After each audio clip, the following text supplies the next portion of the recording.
Azizi Syafa Asadel alias ZJKT48 mengucapkan permohonan maafnya usai video dirinya nge-vape viral di media sosial.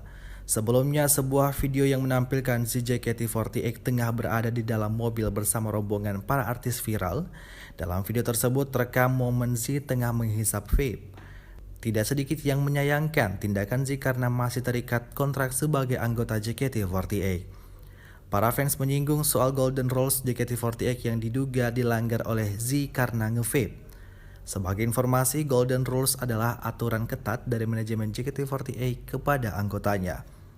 Dalam aturan tersebut terdapat beberapa poin, salah satunya anggota JKT48 dilarang merokok. Terkait hal itu, Z JKT48 lantas mengklarifikasi dan meminta maaf kepada penggemar. Di atas panggung, gadis-gadis remaja atau Essential Girls pada Minggu 25 September 2022, Z menjelaskan semuanya. Z JKT48 bilang bahwa dia sudah menghubungi pihak manajemen dan menjelaskan kejadian dalam video yang beredar. Kata Z dikutip dari video yang tersebar di media sosial. Perempuan berusia 18 tahun itu memastikan bahwa dia akan berusaha